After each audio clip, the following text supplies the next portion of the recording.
Today, Joe Biden addresses the UN on climate change. A new whistleblower video shows an HHS doctor and what she really thinks about the vaccines. And Joy Reid is still a horrible person. We have got a lot coming up today, and it all starts right now.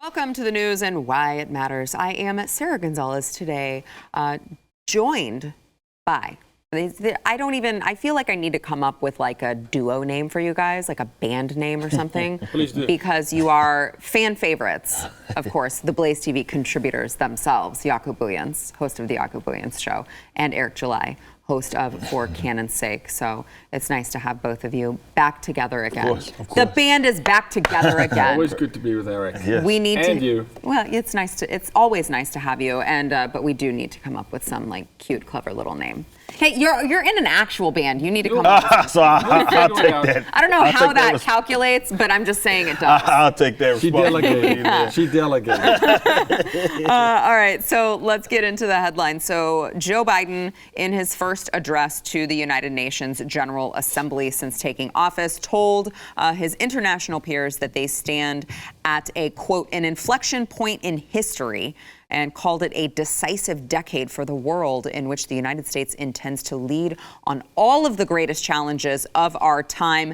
He specifically highlighted climate change a lot in his speech.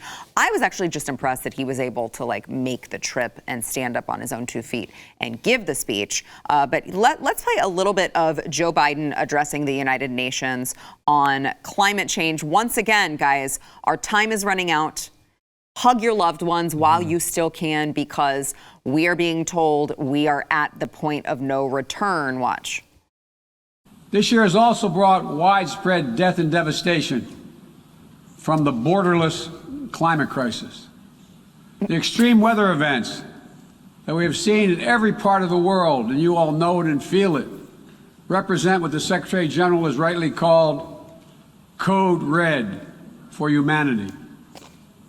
And the scientists and experts are telling us that we're fast approaching a point of no return in a literal sense. To keep within our reach the vital goal of limiting global warming to 1.5 degrees Celsius, every nation needs to bring their highest possible ambitions to the table when we meet in Glasgow for COP26. So I'm confused, because I thought that they had already determined that we had already reached the point of no return, and we only had, I think now it's 10 years left. So if we already only have 10 years left, what the hell are we doing with all of these regulations? Why not just let it rip? Yeah, exactly. We were at the point of no return at In like the 60s. In year 2000. Okay, in year 2000 there was a decade left, right? Well, first there was the global cooling. They sent Papa Joe to speak to the United Nations, and what is the most neutral subject where you can get crazy support is, let's talk climate change for a second. So you're worried about the environment while you're killing our people. Where our people are being slaughtered, why you're leaving American people behind. I vote for being for the people. I vote for, hey, how about we focus on people? How we focus on, he's talking about this is a crisis inflection point. You mean the crisis inflection point that you're creating? Could I just, though, to play devil's advocate here? Please do. I mean, part of their whole climate change argument is depopulation.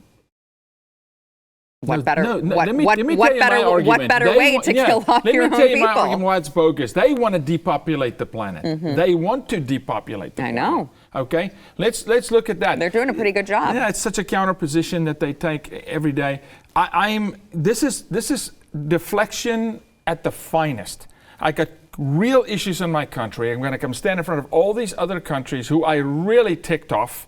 I put you in the frying pan with Afghanistan, with Al Qaeda, with the Taliban, and I'm not going to address that. We're all going to kumbaya about the ice caps melting. You know, we're all going to kumbaya about the rainforest and all this kind of stuff. And I go, Americans are dying. The whole world. Do you know that story about the naked king?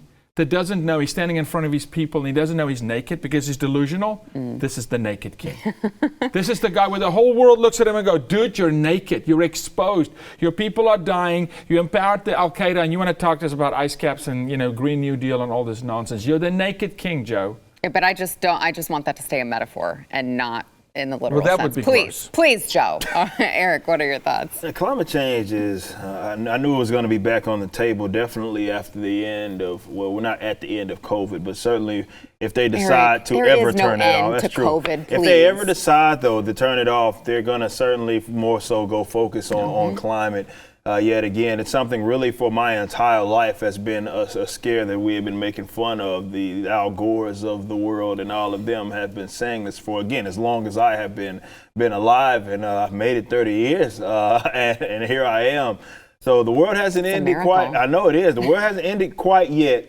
And, you know, I guess the conversation shifts. You talked about global cooling and global warming, and now it's climate change. And then any time you address it, it ends up changing depending on who you're talking about. And any weather event, as he referenced, any weather event is due to climate change now, right? We never had hurricanes, never had any weather event. If you get a anytime year, it rains. If you get a year, it's like, oh, it's the craziest that it's happened since, I don't know, 40 years or 60 years. It's like, well, that means that it happened before. Did it not, or something like that?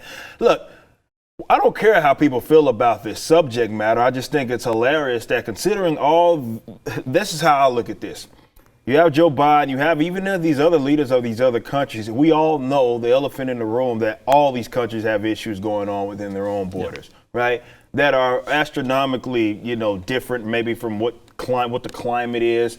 I know, let them tell it, some of the issues that do rise, whether it be with poverty, like what's going on in Mexico, Kamala Harris thinks is happening due to, or rather, like South America and pockets of, is because of climate change. And that's why all those people are dying and all of that. It makes no sense, but it doesn't have to. It's a bunch of leaders speaking amongst themselves to try to find a new issue in which they can try to pontificate and both line their pockets up with some sort of money. They got away with it with COVID. They've gotten away with it with climate change and spending billions upon billions of dollars in this effort over the course of the last decades, only to not rather be successful because climate changes, and I guess that is the discussion. Is it man-made or is it not, or not man-made, or like, let's say if it's man-caused rather, than it just naturally occurring because climate changes. It's kind of cooler outside than what it was yesterday.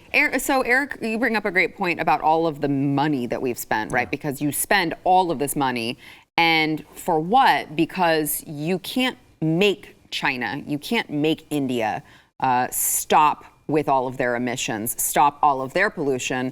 The United States is not like one of those two top, and it's the top by far, right? It's not even close. We're investing all this money and saying we need to do our part, and it's like, for what? It's not us, and yet we get that guilt. Look, for the flat earthers out there, maybe you won't agree to this, but we're a ball and we're turning, right? And it's one atmosphere. So you're saying, Joe, that China, the highest polluter in the world, your friend, I don't hear you addressing them head on and say, China, we're going to start putting tariffs on you. No, in fact, he's saying, we'll work with whoever wants to work with us. Let's release the purse strings on China, the number one polluter. So what is it? Are you serious about climate change? Because China is your buddy, the number one polluter. They don't give a rip, by the way, on anything climate. They're just pumping, whatever they want to in the air. So you can't, this is why I'm saying this is posturing at the highest. It's a waste of taxpayer money to put Air Force One in the air to fly this guy anywhere. Okay? Anywhere. It's a waste of money. I don't disagree with that. He's an oxygen thief. Make the oxygen count. If you take a breath of oxygen, start contributing to society, he's an oxygen thief. And he's not even taking that much. He's stealing from the climate. He is stealing from the climate. All right, so speaking of things that are climate change's fault, we mentioned immigration. We've got a big border crisis going on. We talked about it on the show yesterday.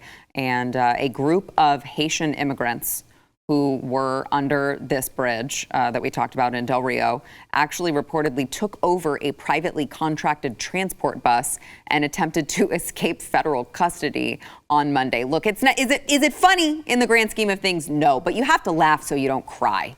here on this show. Senior law enforcement officials described the episode. The busload of illegal immigrants bound for San Antonio from the makeshift camp located underneath the bridge took control of the vehicle and fled before being recaptured by federal agents. But they're just all so good, and they just came here for a better life. You know, to this place where we're all racist and xenophobic, and there's all this white supremacy, and we're all horrible people. This is where they came for a better life, and they're all so totally innocent that they just hijacked a transport bus. You know, Sarah, if I was Haitian today, which I'm not, I'd be utterly confused, right? Because the Haitians today is fully believing that Joe Biden would open every gate and the coffers. Why? Because it's payback time, because Hillary Clinton and Bill Clinton broke Haiti. They literally broke that country. So think of from a Haitian perspective, and I got many Haitian friends. I've had 29 trips to that island. 29, okay? Dominican and Haiti. They probably come in saying, it's payback time. It's payback time, baby, okay? And so I understand why the floodgates are open. He opened them, you know, no matter what Psaki and any of the other, you know, alcohol names are saying. I mean, they're flooding the southern border, expecting to be received with open arms and the Komodo to be opened and say, welcome, here's your citizenship, here's your 401k, here's your social security number, right? And so, yeah, they're going to, you know, take hold of vehicles and break the law, of course. Let me, Eric, I want to get your thoughts on this, but let me just put into perspective for everyone how clear this border crisis is. It is so big that even MSNBC cannot ignore it, because even MSNBC over there on their shows that nobody's watching are actually criticizing Vice President Kamala Harris, saying, what is she, the borders are? Where the hell is she right now? Here's that. How about the message from our vice president? Where is she? She was supposed to be in charge of all of these migration issues, going to those northern triangle countries. That's obviously not Haiti. That was one of her first international trips with the message, do not come here illegally. People aren't listening. What is she saying now? Well, we haven't heard a lot from the vice president. Of course, you point out she was focused on those northern triangle countries. A lot of her work was in Guatemala. But don't worry, Eric, because Jen Psaki said, she's addressing the root causes of the migration. Change, right, exactly. And here we are back full circle. Look, Kamala is just, she's just there. You know what I mean? Just to really be there. I really felt like that. I think everybody has throughout the course of this presidency. But yeah, about this issue, she was kind of supposed to be manning the fort, for lack of better terms, and she is nowhere to be found. She hasn't really given any public statements in this regards to this issue, and there's a reason why. It's not because she wants to hold her tongue, or it's not because she can't speak on it. It's simply because she knows that to the base that party has been appealing to for a very long time, you're going to come into conflict with. This has been the conundrum. I talked about this yesterday on the show with the Democratic Party on the subject of immigration. Really, it's been before that, but especially since Obama certainly took office, more particularly in his second term, where they really seemed to adopt this more pro-immigration position. And it was not to just simply get the votes of people that were maybe coming over, but they thought that there was a bunch of people in the country that appealed to that issue, and that was something that they could reason with. The kumbaya, definitely the coastal elites that are so disconnected from this issue, let them all in, and they've appeal to them. Now they're in a situation to where maybe that long time appeal, and definitely with the change of the presidency, has led to a bunch of people feeling emboldened to make this trip. And now that they have what is deemed as, don't care where you're on the subject of immigration, we have to call it for what it is, an actual crisis. She's nowhere to be found, because she know if she does come out, I know it pained her to say do not come when she said it before, but now she really specifically has to address this. She's not, because it's going to force her to come into conflict with her constituents and the people that generally support her. And those are problems that it's the elephant in the room that they're going to allow it to get as big as it possibly can until they actually acknowledge it. Yeah, because you can control what's called the single messaging channel, right? So when she comes out, they have a real problem, because there's now double the opportunity for someone to misspeak, misstep, go off script, her and Biden. So rather just go, Psaki, you handle it, Biden will deflect, Kamala, you hush. Just don't say nothing. Don't say nothing, just disappear. But it's kind of reminiscent, though, Joe Biden disappeared as a vice president under Obama. You couldn't find the guy anywhere. He was nowhere to be. Why? Because single messaging. We're going to speak through Barack. And let's just get our record straight. Barack Obama, former President Barack Obama, deported more people than Bush combined and Trump combined. Okay, so let's not even just spin this whatever it is. Okay, so no, that she's going to disappear off the radar for that reason, because you're right. She will be painted into a corner, and she's going to laugh at a very serious question, like people are sitting in human feces, they're bathing in a river, there's a real health crisis, and she can't handle those questions. So it's just like, go on vacation or do something, go fight the climate, stop a tornado, or do something, whatever you're going to do. I mean, a tornado. All right, we've got more to come. First, we want to thank our sponsor of this segment, Candid. So Candid is who you need to go to. You need them in your life if you were like me, and first of all, maybe you've just always wanted straighter teeth, but you've never gotten around to actually getting it done. Or you can be like me, and you had the straighter teeth, you did all of the legwork with the headgear and the braces and the retainer, and you stopped wearing your retainer and your teeth shifted, and now you're like, well, that was stupid of me, because now my teeth need straightening again. You got to try Candid. Candid, they are clear plastic aligners that you put in your mouth. It's going to save you a ton of money from braces. It's cheaper than braces. The average Candid treatment is just 6 months, and you're going to start seeing results way before then. So it's going to save you thousands of dollars less, and it's going to not take as long.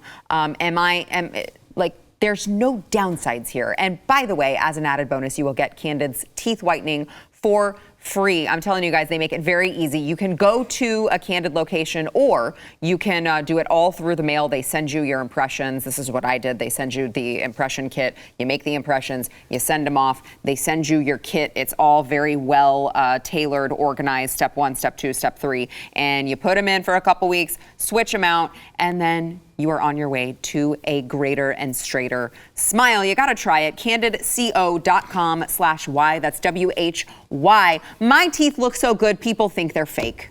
You got to go to CandidCo.com/Y. You will get $75 off with promo code Y at CandidCo.com/Y. A friend of the program, James O'Keefe, over at Project Veritas, has released the first of its COVID vaccine investigative series. It was yesterday. It featured an interview with U.S. Health and Human Services nurse, I believe. She is a nurse. Her name is Jody O'Malley. Yes, she's a registered nurse at the local Indian Medical Center. She explained that she had first started getting concerned when she had a coworker who was being coerced into taking the vaccine, and she didn't like it, and then all of a sudden she, come to find out, had some consequences from that, even though they will tell you it's 100% safe, also 100% effective. Turns out neither of those things are true. But I digress. This is only part 1 of the series that they have. Here is a little snippet of that. Tell us about who this person is. Dr. Gonzalez is one of our emergency room doctors at Phoenix Indian Medical Center. And she's a federal employee? Correct. Now you got this guy in room 4 who got his 2nd dose of vaccine on Tuesday, has been short of breath. He's got myocarditis. Yes.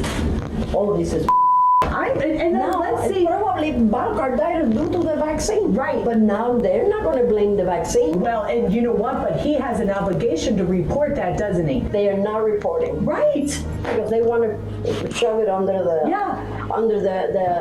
the mat. What patient was she referring to? She was referring to that patient, that 30-something-year-old patient that had congestive heart failure. Congestive heart failure. And in that particular patient's case, it was not reported. No. The problem in here, they are not doing the studies. People that had it, and the people that have been vaccinated, they're not doing any antibody testing. It's super fishy. Not that it hasn't been done, it hasn't been published.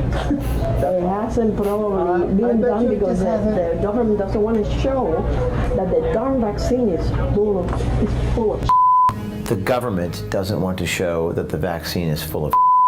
It's not doing what its purpose was. And for those of you who are listening on audio podcast, the other voice that you heard there with the accent was an ER doctor, Dr. Maria Gonzalez. So an HHS ER doctor, HHS registered nurse. I guess we're just supposed to believe that these are just quacks because they are actually speaking out against the vaccine. I'm here to tell you guys, this is a conversation I can promise you goes on way more often than the medical community would admit to you. In every ER across the country, this conversation is being had behind closed doors all the time. Now, I want to throw it to you guys here at the table, but I do want to give the update from HHS. The acting chief executive officer responded to this video, said, "Dear PIMC staff, we are aware that there is a video circulating on social media about PIMC COVID-19 response and treatments. We take all complaints seriously and will investigate." They leave an email that basically says, if you have any information you would like to share, which is basically if you'd like to come forward and blow on the whistleblower, right? Yeah. Whistleblow on the whistleblower. Here's an email that you can do that. We recognize that some of the information contained in this video is distressing. Here is our employee assistance program available for you. Gentlemen. Yeah. This is a little country on our beautiful planet called Singapore, right? They do a pretty dang good job of shifting economy from Hong Kong to Singapore, building things out of thin air, you know.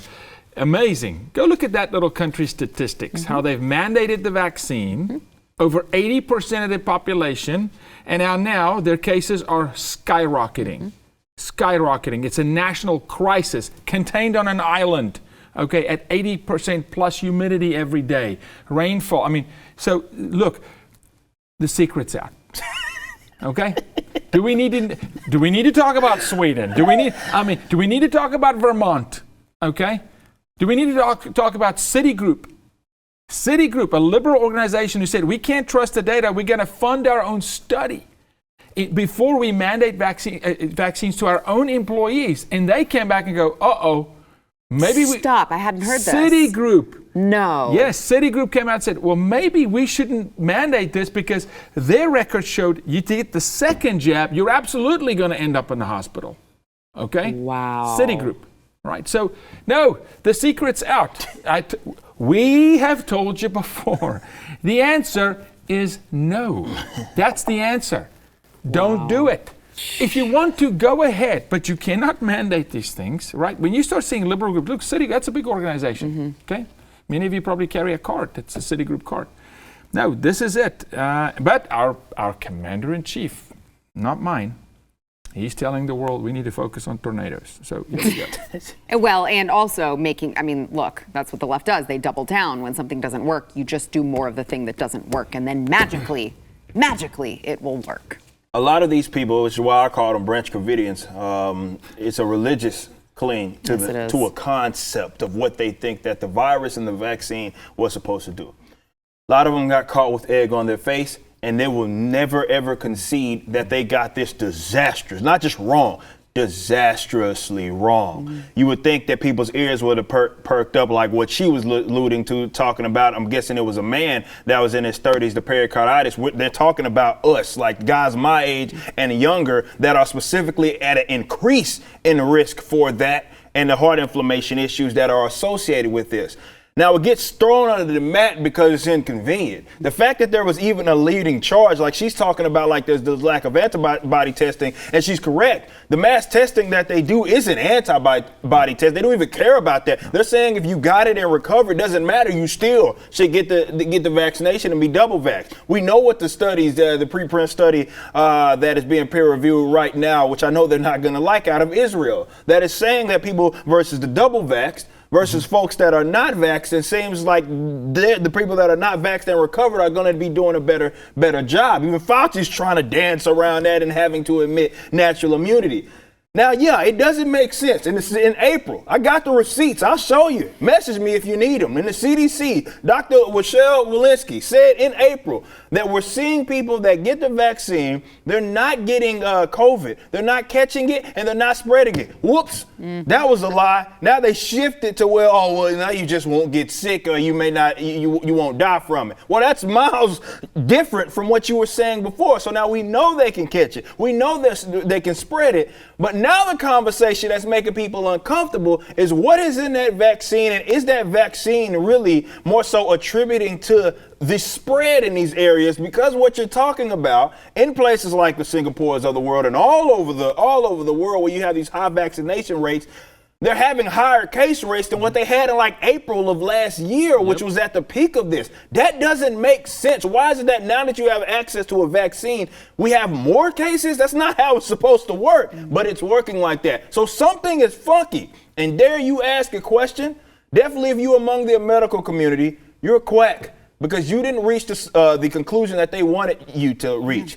This is about a religious cling to a concept of what they want it to be true, not what actually is. This has nothing to do with science. It has nothing to do with health. This is simply about a narrative that they just won't let down. And maybe it's because, as Moderna, Pfizer, Johnson & Johnson just yesterday is talking about booster shots every 2 months. Every we two said that was freaking coming. months. We did. 2 months. It's like people have something else to gain with this continuously being kicked down the road, and it ain't got nothing to do with science. And by the way, I would just like to point out a booster shot every 2 months for a vaccine that they told us at the beginning was going to prevent it. Yep. Right? Eliminate Eradicate it, the prevent virus. it. It was 100% COVID effective. zero. It was going to get rid of the virus. Now they're like, well, every 2 months.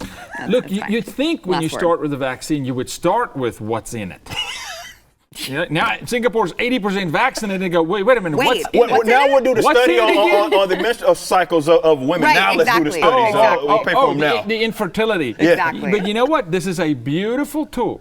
If you are actually the New World Order and you actually do want to depopulate the planet, it's a beautiful tool. It's all working in conjunction Absolutely. like they possibly planned. All right, so we got to take a break, and I want to thank my sponsor, Tommy John, but I have to lean on you gentlemen for a second here, okay? Yep. Because what I'm told in this script is that fall is chaos in your pants. Can be. Now I read that, and I said to myself, depends on what we're talking about. Yeah, what the hell are we talking about here? I don't know. But I'm told right here that you could be overheating 1 second and freezing the next in your pants It can happen. It can happen. in fall. In the fall. They want me to talk about Look, this. I the don't women know. overheat through menopause. We don't quite overheat that way, okay? We don't feel that. But look. We're we need more space It could there. be humid, and like this morning it was a little cool when I was It's on my run, and now it's exactly. like, That's a great point. Yeah. So We that need a is little- why you need Tommy John. Tommy John is going to make sure that it stays level. So the house is always at 70 degrees. Tommy It's a John happy is house. like, yes, Tommy John is like setting your thermostat I love it. at the perfect temperature in your pants all day long. They have breathable, lightweight, moisture-wicking fabric, 4 times the stretch of competing brands. They are super, super soft. And no, I don't wear men's underwear, but what I do wear is all of the women's stuff that they have. They've got lounge pants, they've got shorts, they've got tank tops, and it really is the softest, most wonderful thing that you will wear. I can promise you that. Tommy John backs it with their best pair you'll ever wear or its free guarantee. You can get 20% off right now at TommyJohn.com/Y. That is TommyJohn.com/Y. A new book from a Politico reporter apparently confirms the authenticity of at least 2 of the emails from Hunter Biden's laptop. This, of course, backs the New York Post's original reporting from last October. I don't know if you guys recall, it was that reporting that, got them deplatformed, taken down from Twitter, and anyone who shared it, some people who shared it were also deplatformed, taken off of social media for daring share these conspiracy theories and misinformation, because you wouldn't want to do that. It was just that it was October. Right. Yeah. And we had I don't know if you guys remember this, we did have an election or some semblance of one in November. Yep. Timing was so, peculiar. right, it may have been some sort of an October surprise or something, but we couldn't let that affect the outcome of the election. Shut it down. and then figure it out later. And here we find out that an independent source did verify they had access to Hunter Biden's emails, did verify and confirm that he received a 2015 email from a top executive at Burisma thanking him for a meeting with Joe Biden, and who, of course, was vice president at that time. And of course, the one that we discussed on the program, the other one, the conversation about the lucrative deal with the Chinese energy company that included the equity breakdown that they were proposing, and said 10 held by H for the big guy, ? Which, of course, was money held by Hunter for, I don't know who that big guy would be. Maybe they meant like Santa Claus, or maybe they meant Jesus. Maybe they meant Hunter was just going to hold it to tithe to Jesus Christ himself, because Hunter is such a good guy and obviously very religious. Well, that would have been nice, but that didn't happen. No. Okay, they tithed to a whole completely other dictator. It was either for Obama or for his dad, right? But maybe we can restore a little credibility here to Rudy Giuliani. Okay, can we do that a little bit? I mean, Rudy, who came out and said, guys, I got the hard drives. Oh, that's right. After the election, the FBI raids, and I spoke to him the day it happened, they raid his house and they leave what? They take the watch off his wrist, Eric. They took every electrical device, but they left two little things, two hard drives with Hunter on it. She's like, hey, do you guys want these? You really want to take They're this? right here. Do you want them? No, because they didn't want to have chain of custody. They didn't want to, We're so let's restore a little credibility to Rudy Giuliani. Shout out to the mayor, let it come out. Now, will it have any effect? That's the question. Right. Will Hunter at least go down? And for me, let's get back to the underage girls that Hunter was with, in the Philippines and all that. But I think no, because if we now already they can have slip proof it of into that, page 9. Right. And it just disappears. Yes, because if we already have proof of that and nothing's happened anyway, because the left is now able, Eric, to call everything that they don't like a conspiracy theory. Yeah. So you are the conspiracy theorist for peddling something that doesn't sound good to them, and they don't have to face it. This is why I've been, an advocate of like the parallel economy thing, because look, this is the reality. A lot of people don't see things as legitimate unless it comes from the proper sources. That's the reality of it. So when it comes from something that they don't, I guess the people that they don't generally agree with, especially if it's reaching a conclusion that they don't agree with, they are going to say that it didn't exist. Doesn't matter. You could show it to them physically in their face. Like, I got the receipts right here. It's like it didn't happen. It has to come from the CNNs of the world, or in this case, it has to come from Politico. Yeah. And then now people will at least acknowledge it, but it's way too late. The grace period is we've passed that before we had all the primary focus on it, and then they'll just get buried. Considering how elite he is, considering that he's the son of now who people deem as the most powerful man in the world, really, not just the country. That's depressing. They ain't about to do anything. No. And that's what sucks. Yeah. But this is why it's like, when we talk about like cultural like influence, amongst people that more so like liberty minded like us, I think that absolutely extends for what we do in not just journalism or like cultural music or stuff like that. It extends to stuff like journalism. This is why I love what Project Veritas, for example, like we talked about in the last segment, is doing. You understand how important that is? That there is someone that it's not about whether he agrees with us necessarily or not. Sure, he may value liberty more than what the quacks over at the mainstream journalists, or rather the CNNs of the world, and what they believe in. But that's such a necessary thing, because if they do that, what happens? They end up uncovering the truth. Right. So we have to then, we got to do some work to try to convince people that these instances are legitimate. Just like you may see CNN as legitimate, this other organization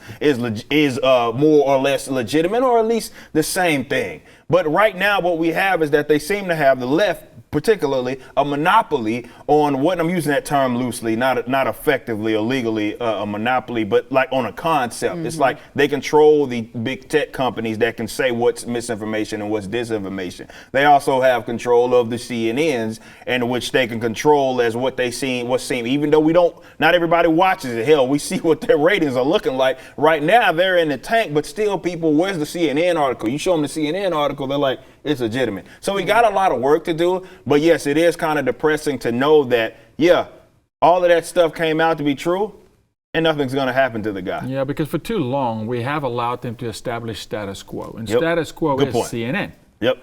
Every airport for a 20-something year period, it was CNN. So we've allowed them to establish status quo. And there was a time when it was reasonably, investigative in their efforts to be journalists, right? And that pigeon flew the coop a long time ago, right? Okay, but it's status quo. Yeah. The numbers could be 100 people a night. It's still that's the stamp of approval, right? True. But people like James and Christian and the guys at Project Veritas, amazing. But there's so many others. Here's the Blaze. Yep. You know, here's the Blaze. Here's Glenn. You know, it's the hour for us to stand on the hill, right, or the wall, Ezekiel 33, and call out truth. Yeah. That's what it's about. And unfortunately, status quo is now fighting truth. Yeah. And people are picking status quo, right? And that's the definition of insanity. Doing the same thing over and over and wanting different results, right? Yeah. Like what just happened with Newsom in California, okay? Right. So every Californian that voted for that individual, right? Okay? You want a dismal life. You choose it. You have forfeited, everything good, and you want to hand it over to that guy. So That individual. an individual. So he's an individual. I don't know how what he says about himself today, but he's an individual. No, listen, it's about truth and us calling out truth. That's it. All right, we've got more to come. First, we want to thank our sponsor, Built Bar, who we can finally talk about it now. I did receive the email from Built.com, which, by the way, almost the best thing about whenever you purchase a Built Bar box is that you get added to their email list and they send you emails every time they get a new flavor. And it's like Christmas, like once every couple of weeks, because they have a new flavor that comes out. And I'm like, yes, I need to get that. Now it is cookie dough chunk that is back in stock. And let me tell you, this is probably my favorite ever Built Bar flavor. It is so delicious. It tastes like you're eating a candy bar. And I actually haven't, this one apparently has bigger chunks of cookie dough in it. So I've not had the bigger chunks of cookie dough, but that actually is my favorite part of the cookie dough bar. Have you tried the cookie dough one? Did I give you that one? Yes, it was amazing. And So good. only Sarah Gonzalez, right, is as bold to say, listen, just give me Built Bar for Christmas. I'll be so happy. Absolutely. It's easy for Steven. It really is. is. To please you with gifts. Yeah, you guys may think I'm high maintenance, but I'm you're not. You're not. Just I some just Built want Built Bar. Bar. Send her some, cookie dough chunk Just Built want Bar Built for Christmas. Bar. It is a protein bar. It tastes like you're eating a candy bar, but you are not. You are doing something for your health. It will not expand your waistline, even though you're going to be eating it going, oh my gosh, this is too good to be true. It's not. It is true. You got to go to Built.com. Use promo code NEWS15. You'll save 15% off of your order only at BuiltBuilt.com. Those of you who have not been following the Gabby Petito case, which if you haven't, you may be living under a rock. This was a 22-year-old social media influencer who went on a road trip with her boyfriend. It was a very, very odd case. She ended up missing. The boyfriend drove home in her van, wouldn't talk to the police, wouldn't talk to anybody, stayed with his parents, and then, wouldn't you know it, turned up missing himself. And the parents were like, oh, guys, just want to let you know he gone. And he left several days ago. Don't know where he went. Oops. So this has really kind of gripped the nation for no other reason than it was a very strange case. It had very strange circumstances. And of course, everyone's saying the boyfriend did it. You can tell the boyfriend did it. So everyone is kind of in agreement. Yes, I know. You're innocent until proven guilty in this country. I'm just saying what the general consensus was on social media about this case, which I guess somehow in her tiny little pea brain, MSNBC host Joy Reid thought to herself, how can I change this into a conversation about race? And you know what? You got to give it to her, because in her tiny little pea brain, she was able to come up with something, albeit stupid, but it's still something. Here is Joy Reid on the Gabby Petito story and how the coverage is really about, her being white. Gabby Petito, watch. Now, it goes without saying that no family should ever have to endure that kind of pain. And the Petito family certainly deserve answers and justice. But the way this story has captivated the nation has many wondering, why not the same media attention when people of color go missing? Well, the answer actually has a name: missing white woman syndrome, the term coined by the late and great Gwen Ifill to describe the media and public fascination with missing white women like Lacey Peterson or Natalie Holloway, while ignoring cases involving missing people of color. So that's just what we're going for now. And absolutely no context other than what is the color of their skin? Yes, I care about them. No, I don't care about them. Incredible. I want to comment on what she said, and then I quickly want to say something of what this case actually exposed. Please. Okay, so fighting sex trafficking, okay? Just go look at your Amber Alert reports, and disproportionately, okay, it's not about Caucasian girls, okay? Disproportionately. Because it's not about that. Because nobody in the fight for a person who's missing asks, what's their ethnicity? What's their race? What's their nationality? Are they a citizen? Are they not? Nobody who's actually in the fight thinks that way. Only you people, and I'm calling you, yes, you, the media. Only you media people think that way. Only you call balls and strikes when it comes to human lives. Only you bring race into every single conversation.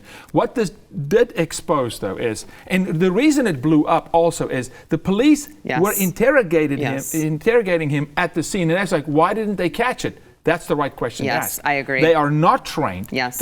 I train police, Eric. I train them on how to profile, how to identify a victim. Flags. Many red flags. They really are not trained. They don't know. And you say, well, it's obvious. It's obvious when you watch the tape 15 times from different angles. But in the moment, you're dealing with a lot going on in that moment. And that's the real story here is, you want to defund police? More of that's going to happen, right? Their standards are going to be lowered, right? They're already lowering the standards at the cadet school of people coming in. The media, you created this type of a scenario. And that's what I believe America is yelling at, is saying, wait a minute, they were right there.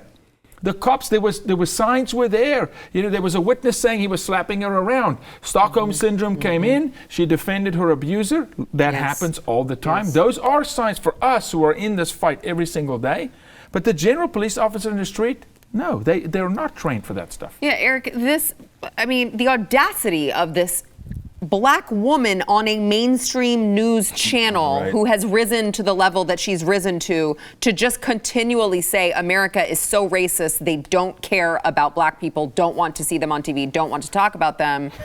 While Yet she's there being she black is. on George TV. Floyd, Right. excuse me, like stop the whole world. It's like Got about a minute. It's a bizarre thing, man, and it just goes to show that race hustlers will always inject it anywhere where it's not needed to be kind of present. You get like a really unique kind of situation. Definitely when someone's like an influencer that goes missing.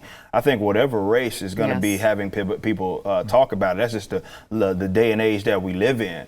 But I think when people say stuff like that, they're projecting and rather telling on themselves because you're the media.